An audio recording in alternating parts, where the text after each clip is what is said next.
Welcome to the deep dive. So, it's April Autism Awareness Month, and, you're probably seeing all the usual things pop up online. Right, the standard awareness posts. Exactly.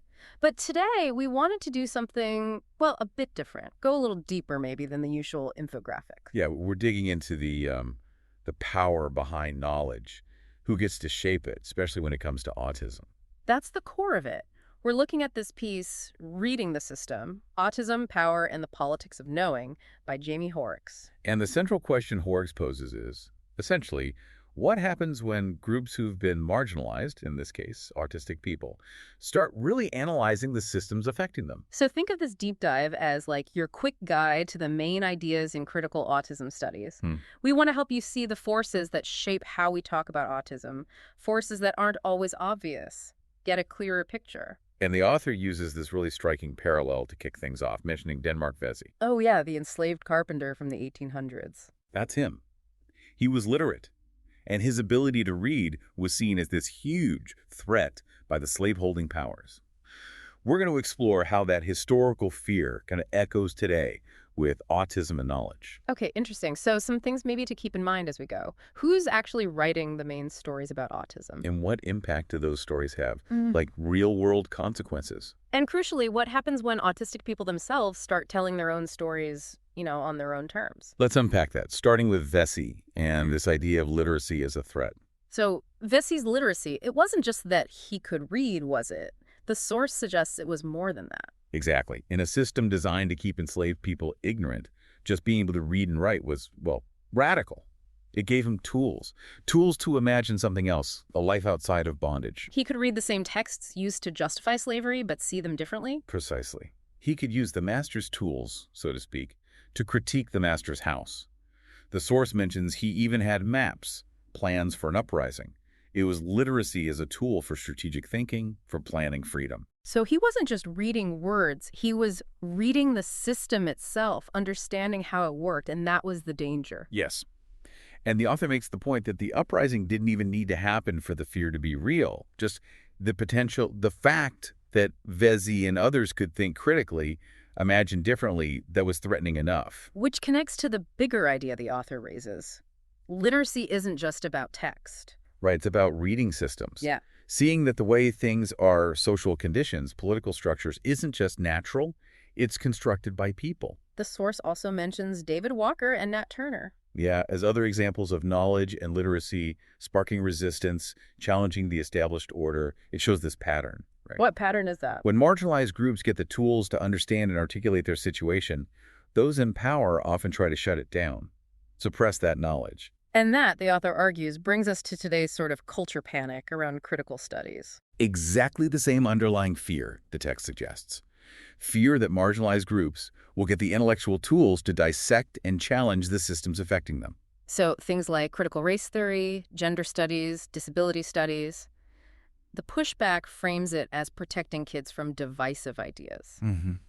But the author says the real goal is something else. Yeah, the argument is that it's about preventing these groups from defining their own experiences, from telling their own stories using these critical frameworks. And stopping others from learning to listen differently. Right. It's about maintaining the dominance of the existing narratives, the status quo, basically unchallenged. Which is fascinating because critical studies are often painted as, promoting guilt or division. But the source defines them very differently. Absolutely. The source presents them simply as tools, frameworks to help understand how systems race, gender, class, disability shape our lives and create inequality. Not about blaming individuals. More about analyzing structures. Exactly. Analyzing power structures. And the author traces this back to critical theory, the Frankfurt School. Yeah, that's the intellectual lineage. Those thinkers were trying to understand how power works, not just through force, but through ideology, culture, how certain ideas become common sense, even if they uphold inequality. So it's about looking under the hood of society, seeing the mechanisms. Pretty much. Questioning who benefits, whose stories are missing, how normal gets defined. It's about learning how to see critically, not being told what to think. And that act of seeing, understanding the scaffolding of injustice, as the author puts it, that's the threat, because once you see it... You might question it. You might want to change it. Just like Vesey seeing the blueprint of slavery could lead to envisioning its end. The fear is critical thought leads to demanding change, not just fitting in. Okay, let's get more specific. The author gives examples: critical race studies, queer theory, ethnic studies, disability studies. Can you break down the core idea of each based on the source? Sure, critical race studies, the key takeaway is race isn't just individual bias, it's systemic. Baked into institutions like housing, law, creating inequality, it aims to tell that whole story. Recognizing the system, not just the incidents. Got it. Queer theory. That challenges what we deem natural versus deviant about gender and sex. It questions the whole idea of a fixed, universal normal and how those categories are used to exclude. Okay, ethnic studies. That's about recovering voices and histories pushed to the margins, bringing overlooked perspectives into fields like history, literature, enriching the whole picture. And disability studies seems really key here. Very key. It flips the script from disability as a personal medical problem to disability as created by societal barriers, physical barriers, social attitudes. It pushes for justice and access, not just a cure, recognizing the value of disabled lives as they are. So the common ground across all these is power, narrative, resistance. Seeing how stories shape reality and how challenging those stories can lead to change. Exactly. The author frames them as disciplines of accountability, but also imagination. Tools to see things clearly, understand they're constructed, and therefore can be deconstructed or rebuilt. Which leads right into the main proposal. Critical Autism Studies. A next frontier. What's the core purpose there? Fundamentally, it's about centering autistic people as the experts on their own lives, moving decisively away from the purely medical deficit model where autism is just a list of problems. So, learning from autistic people, not just about them. Precisely. Rejecting the idea it's a tragedy or puzzle.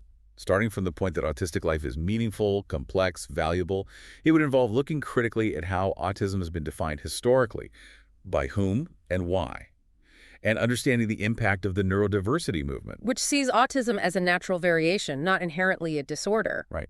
A different way of being human. And intersectionality is crucial here too, the author says. Why? Because autism isn't monolithic. How you experience being autistic is massively shaped by your race, gender, class, language, etc. The standard view of autism often missed this, based on a narrow slice of people. Leading to misdiagnosis or lack of support. Yeah, like Black autistic kids being misdiagnosed, autistic girls overlooked, bilingual autistics misunderstood by tests assuming everyone speaks one language.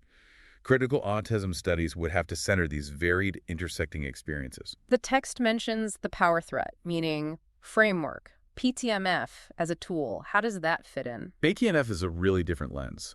Instead of what's wrong with you, it asks, what happened to you? And how did you survive? Yeah. It reframes things like stimming or scripting, not as deficits, but as responses, as coping mechanisms in a world that might feel overwhelming or hostile. That sounds much more validating. It focuses on narrative, context, lived experience as valid data. Okay, and then there's the political economy of care, especially for those with high support needs. What's the issue there? Well, it's looking at the hard realities. How does our economic system handle care? Often, not well. For autistic folks needing significant support, the system frequently fails, leaving families, often mothers, carrying a huge burden without enough resources. It critiques how care becomes a commodity. Exactly, and how that system devalues people who aren't productive in a narrow economic sense.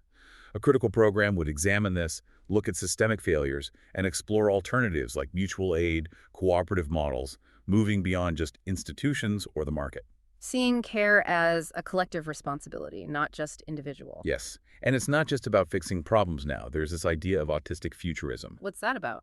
It's about imagining and building a world designed with autistic needs in mind from the start, valuing different communication styles, sensory needs, interdependence, seeing autistic thinkers and creators as innovators, shaping a better future for everyone. And the teaching style itself would be different. Oh yeah. Sensory-friendly classrooms, valuing different ways of showing understanding, collaboration with autistic groups, reflection. The institution adapts to the student, not the other way around. So putting this all together, the author argues this kind of program is a real challenge to the status quo. Definitely. It questions basic academic norms, who gets to be an expert, and fundamentally, it clashes with capitalist values around productivity, independence, and how we define worth. Let's unpack that clash with capitalism a bit more. Why is it such a challenge? Well, capitalism often ties value to productivity, right? And sees care as an expense, a drag on the economy.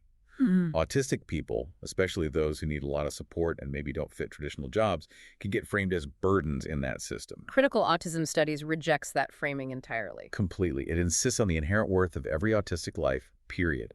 Regardless of economic output, it flips the script on who is valuable.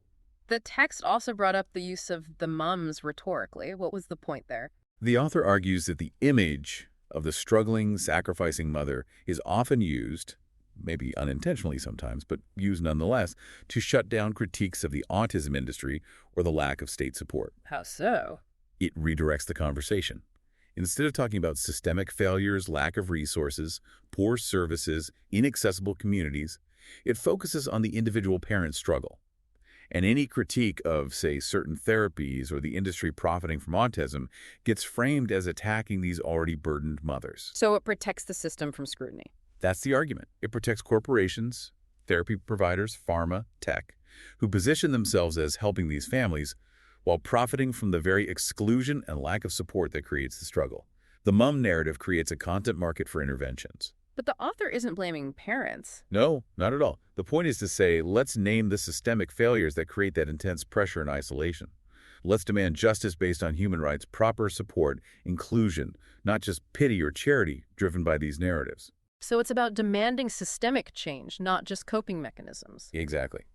Ultimately, Critical Autism Studies challenges that core, often unspoken, idea that some lives are worth less. It imagines and demands a world where all autistic people are valued and belong just as they are. Okay, so wrapping up this deep dive on reading the system, we've covered a lot. The power in defining knowledge. And the fear, historically and now, of marginalized groups reading the system. We looked at what critical studies actually are across different fields. And then zeroed in on this idea of critical autism studies, its principles, its goals, why it's seen as necessary and, well, challenging. And hopefully for you listening, this gives you a different lens, maybe some of those aha moments, to understand the deeper currents shaping how we talk and think about autism. Seeing the power dynamics, the narratives at play. Absolutely. And, you know, this isn't just about autism, is it? These themes, power, narrative, who gets heard, they apply much more broadly. That's true. It makes you think, if how we understand something like autism is being fundamentally questioned, well, what other categories, what other truths we take for granted might also need a critical look? Whose voices are centered and whose are silenced in all sorts of areas. That's a really powerful thought to end on. A lot to chew on there. Definitely. Thanks for joining us for this deep dive. We hope it's given you plenty to think about.